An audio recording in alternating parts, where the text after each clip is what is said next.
Hey y'all, Jamie here. Proud 56-year-old trans woman from New Orleans. So, where last I left off, y'all, I was in Guadalajara, Mexico. I was in a hospital room. Well, actually, it was a room in a clinic where I had just had my breast implants done. They had scraped out all of the loose silicone injections that were in my breast that were like a C cup. They had scraped all of that out and they had replaced it with large implants, 600cc implants. That brought me up to a full D, like a full D.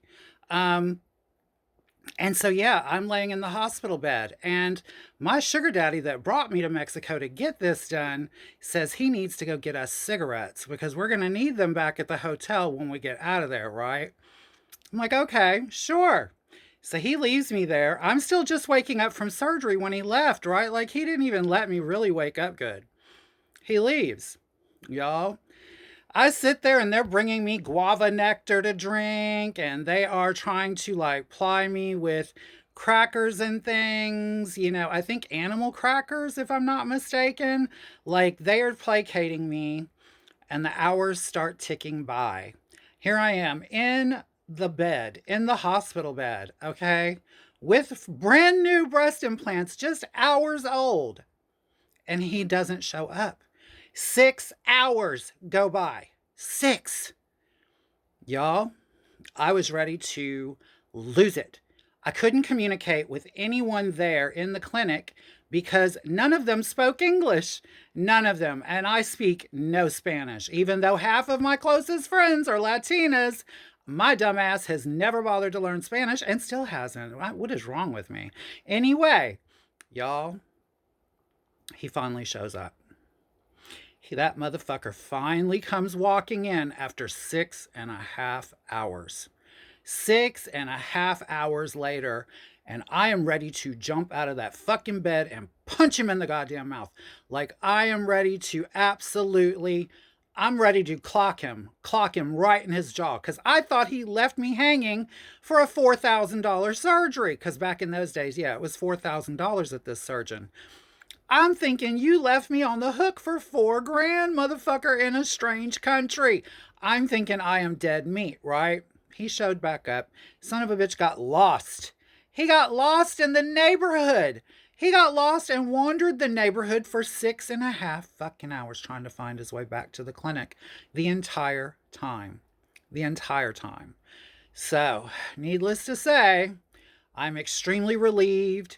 He goes in his bag and he takes out the $4,000 in cash. He gives it to the people of the clinic, and they are, needless to say, thrilled. They are thrilled. And, they had called the doctor, like they had called the surgeon back and was like telling him what was going on and shit. Was not cute. Was not cute. So they load me up with my medications, okay? They give me antibiotics and pain pills and put us in. Didn't have to go to a pharmacy. No. Gave me the pills right there, Mexican pills. Gave them to me right there in the clinic. Y'all, we get in the cab. And I'm very cautiously getting in this cab. And we go, John had he had rented us a big room, a big deluxe suite at this hotel that had been a mission 400 years earlier. Not a mission. It had been a convent. I'm sorry, it was a convent for 400 years, or 400 years prior, it had been a convent. And so now, instead of a convent, it was a hotel. And John and I stayed there for the first few days after my surgery. I think like 3 days. Yeah, 3 days.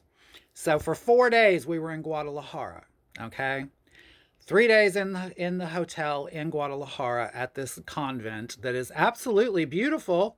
As I'm watching Los Simpsons. Yeah, that was all that kept playing on the television set was fucking Simpsons in Spanish.